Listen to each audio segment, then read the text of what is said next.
पिछले 7 साल से चल रही स्टोरी का फाइनली हमें अंत देखने को मिल चुका है। द बॉयज एंड हो चुकी है और द बॉयज ने एंड होके हमें बता दिया है कि कैसे कोई अच्छी सीरीज या तो बहुत ही गंदी तरीके से बेकार एंडिंग दे सकती है, या तो एक मिड एंडिंग दे सकती है, या तो एक कंफ्यूजिंग एंडिंग दे सकती है। और वो कंफ्यूजिंग एंडिंग दी है द बॉयज ने, क्योंकि इसकी एंडिंग साला फिजिक्स के क्वेश्चन से भी ज्यादा कंफ्यूजिंग थी। तो चलिए आज बात करते हैं द बॉयज के फिनाले सीजन के बारे में और मुझे कैसा लगा वो सीजन मैं आज आपको बताने वाला हूँ। और क्या थी वो एक स्टोरी टेलिंग का पैटर्न जो कि द बॉयज के यूनिवर्स को पूरी तरीके से डुबा ले गया, और क्यों द बॉयज का यूनिवर्स अब मुझे उतना फैसिनेटिंग नहीं लगता जितना वो फर्स्ट सीजन के टाइम पे लगता था। तो चलिए बिना ज्यादा ज्ञान की बात किए ज्ञान पेलना शुरू करते हैं। तो first of all favourite characters, तो फेवरेट कैरेक्टर तो हमारा बिली बूचर था, फ्रेंची था, और उसके बाद में ह्यूई तो किसी गांडू को नहीं पसंद था भाई, मुझे तो पसंद ही नहीं था, ये इसको तो मार दो पहले ऐसा लग रहा था मेरे को। लेकिन पहले सीजन से जो डेवलप किया था इन्होंने बूचर के कैरेक्टर को, फ्रेंची के कैरेक्टर को, उस पूरे के पूरे कैरेक्टर डेवलपमेंट का इन्होंने भांग भोसड़ा कर दिया फाइनल सीजन में। मुझे फाइनल सीजन एक बहुत ही बड़ा डिसअपॉइंटमेंट लगा, मैं आपको पहले ही बता देता हूं,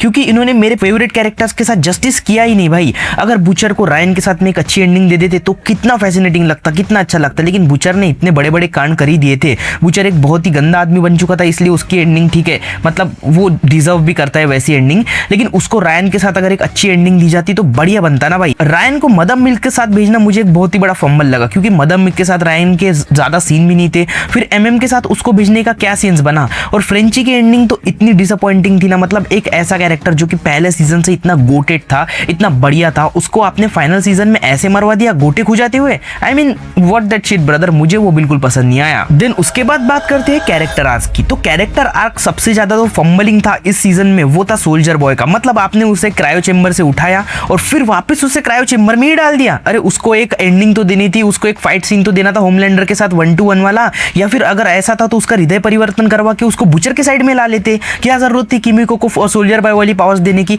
अरे सोल्जर बॉय को ही उठा लेते ना यार क्रायो चेंबर से। मतलब वॉट राइजिंग को सेटअप करने के चक्कर में इन्होंने एक सोल्जर बॉय के पूरे कैरेक्टर का खतना ही कर दिया। देन मदर मिल्क, भाई मदर मिल्क ने जो ज्ञान पेली की है ना इस पूरे सीजन में, मतलब वो ज्ञान पेली तो उसने पूरे के पूरे बॉयज यूनिवर्स में अभी तक की नहीं की थी। मुझे मदर मिल्क का कैरेक्टर बिल्कुल भी पसंद नहीं आया।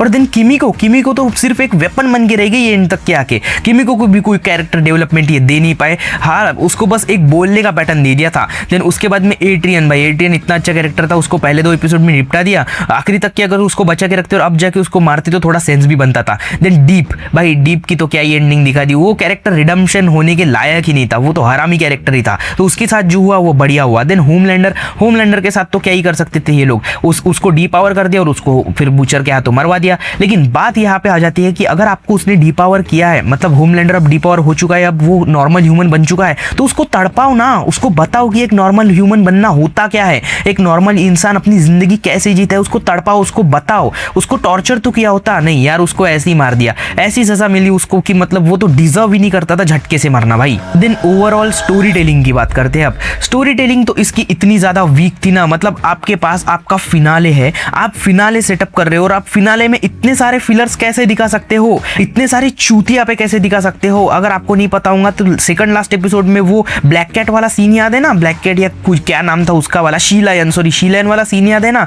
क्या भाई एक दूसरे का पिछवाड़ा सूंघ के बता रहे थे कि तूने ये खाया तूने वो खाया, ये आप सेकंड लास्ट एपिसोड में कर रहे हो जहां पे आपकी पूरी की पूरी लेगेसी खत्म होने वाली है अगले एपिसोड में, वहां पे आप ये सब कर रहे हो भाई। नॉनसेंस स्टोरी टेलिंग दी है, नॉनसेंस स्टोरी टेलिंग। और जहां पे स्टार्टिंग में आपने रायन को सेटअप किया था, स्टार्टिंग से आप रायन को बिल्डअप करते जा रहे थे दूसरे सीजन में, तीसरे सीजन में, कि यही जाके आगे होमलैंडर के आगे कुछ ना कुछ करेगा, उसी को इन्होंने बस लास्ट एपिसोड में और सेकंड एपिसोड या थर्ड एपिसोड में दिखा के खत्म कर दिया। व्हाट दैट फक ब्रदर, वो तो बिल्कुल भी सेंस नहीं बना रहा था। और उसके बाद में जेनवी का जितना भी अपन ने इन्वेस्टमेंट दिया, जेनवी की जितनी भी स्टोरी देखी, सब कुछ बेघटिया थी, कोई भी काम की नहीं थी।